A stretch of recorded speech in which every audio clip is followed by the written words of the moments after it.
Hello दोस्तों, life means more में आप सबका फिर से स्वागत है। भारत में संयुक्त परिवारों और एकल परिवारों में बच्चों के पालन पोषण के अलग अलग दृष्टिकोण हैं, लेकिन हमेशा परिवार में एक नन्हे मेहमान को लाने की योजना बनाते समय धन की योजना बनाने की आवश्यकता होती है, क्योंकि इससे जिम्मेदारियों में अचानक वृद्धि के साथ कभी कभी पैसों की टेंशन भी कम हो जाती है। भावी माता पिता को यह समझने की आवश्यकता है कि यह बात न केवल परिवार में एक नए सदस्य को जोड़ने के बारे में है, बल्कि उनकी जीवन शैली और भावी माँ की शारीरिक और भावनात्मक स्थिति में बदलाव के बारे में भी है। ऐसे कुछ उदाहरण हैं जहां पिता पर अचानक जिम्मेदारी आने से खर्चों के प्रबंधन को लेकर घबराहट और अराजकता का माहौल भी पैदा हो जाता है। इसलिए वित्तीय नियोजन परिवार नियोजन का एक अभिन्न अंग है।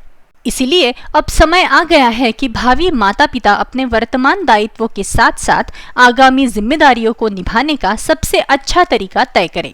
वर्तमान समय में ज्यादातर पति पत्नी कामकाजी है और उनकी अपनी अपनी वित्तीय स्वतंत्रता और जीवन शैली है।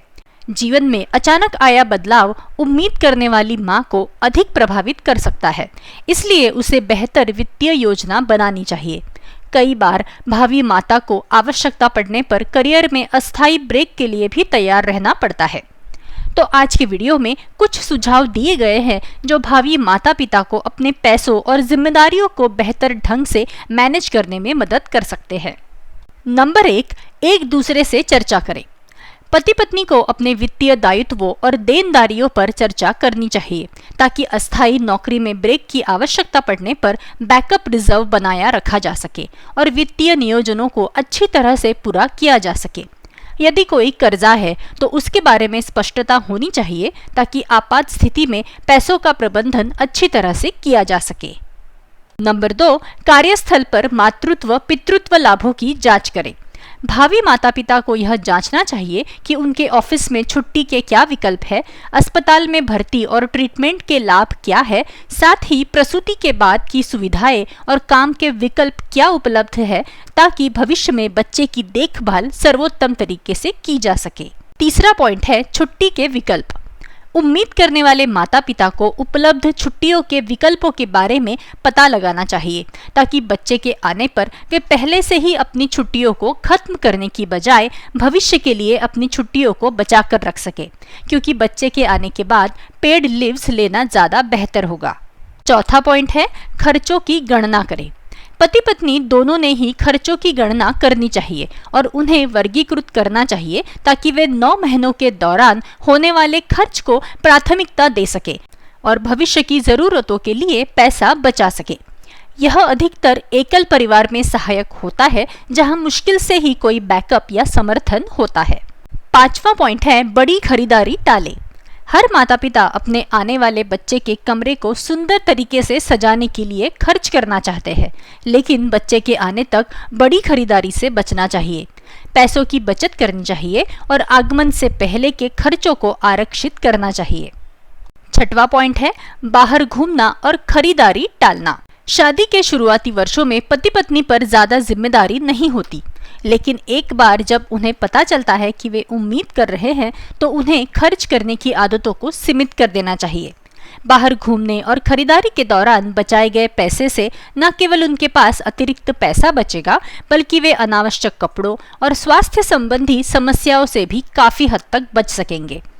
चूंकि गर्भवती माँ के बढ़ते वजन और बाहर खाने की आदतों से उत्पन्न होने वाली स्वास्थ्य समस्याएं कुछ ऐसी चीजें हैं जिन्हें लोग कई बार भूल जाते हैं। 7वां मुद्दा है एक इमरजेंसी निधि शुरू करें।